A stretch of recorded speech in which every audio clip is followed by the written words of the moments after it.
Ben, les jours d'avant de l'événement, j'entendais cette voisine, ma voisine parler, il y avait de la bagarre, des hurlements, ça hurlait, elle parlait dans sa langue, mais je ne comprenais pas du tout sa langue, voilà, et on entendait au secours, ça hurlait, donc moi je comprenais pas du tout sa langue, donc je ne savais pas si il fallait porter secours, ou elle était en danger, si elle n'était pas en danger, mais j'entendais des cris, la nuit, toute la nuit, j'entendais, ça m'empêchait de dormir. Donc, je faisais, j'étais là à me poser des questions. Est-ce qu'elle est en danger ou pas, cette dame?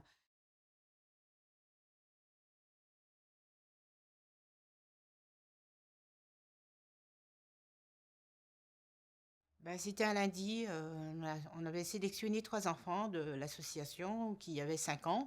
Donc on faisait les anniversaires, on a voulu faire les anniversaires et on a fait les anniversaires. Et au moment pour souffler la bougie, les enfants viennent me dire: «Nicole, Nicole, il y a une dame qui est tombée par la fenêtre.» Alors je vais regarder, je dis: «Mais arrêtez de raconter des bêtises encore, hein, c'est des bêtises.»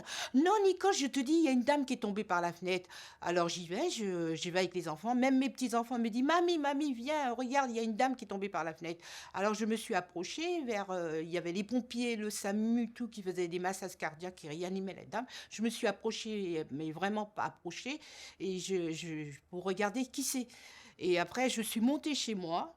Comme elle habitait au quatrième, moi j'habitais au premier, je suis montée pour réaliser vraiment si c'était elle qui était par terre. Je l'ai arrivée, quand j'ai regardé, elle était métamorphosée. Elle était vraiment pas la dame que je connaissais.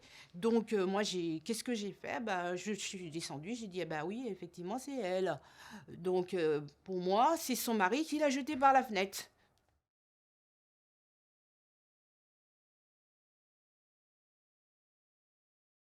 La dame, elle était par terre et le mari, il faisait pas attention. Il a pas été auprès de la dame, quoi que ce soit. Il niait, c'était pas lui qui a jeté la dame par la fenêtre. Voilà, il était en train de dire: «Non, non, c'est pas ma femme, je la connais pas, je la connais pas.» Donc, après, quand j'ai vu euh, la police arriver, il lui a fait comprendre: «Vous partez pas, vous restez là.» Et donc, j'étais vraiment dégoûtée pour cette dame. Je ne savais pas quoi faire. J'étais vraiment et toutes les voisins, le voisinage, toute l'ermitage, j'étais vraiment déçue par rapport à ce qui s'était passé, que son mari l'avait jeté par la fenêtre.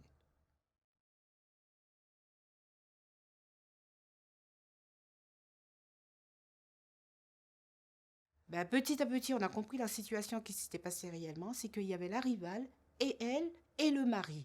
Donc la rivale, elle est partie et le mari, pour pouvoir se sauver, eh ben, il l'a jeté par la fenêtre et il a dit, moi je suis allée vers lui et il a dit que c'était pas lui, c'est elle qui est tombée par la fenêtre.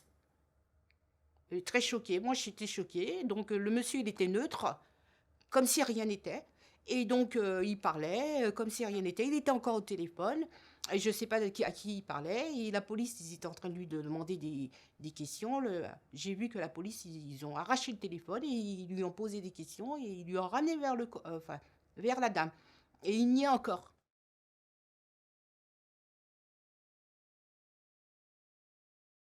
Les pompiers nous ont pas donné d'espoir. Ils nous ont pas donné d'espoir pour dire ouais, elle allait être vivante. Elle est partie. J'ai vu quand ils ont mis le drap sur elle, je me suis dit oh là là, ça y est, on l'a perdue. Donc c'était une femme vivante, une femme active. C'était une femme franchement qui travaillait dans les écoles. Et comment ça se fait que son mari l'a jetée par la fenêtre? Je me culpabilisais. Donc je me disais mais pourquoi il a fait ça? Pourquoi il a fait ça? Et voilà, donc on se posait des questions, tout le monde du quartier venait nous demander: «Est-ce que j'ai eu des nouvelles d'elle?»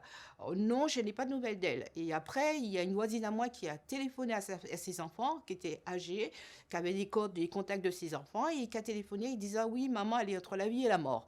Donc moi j'étais oh là là, je me disais: «Mais pourquoi j'aurais pu la si je comprenais sa langue, mais j'aurais pu la sauver cette femme.»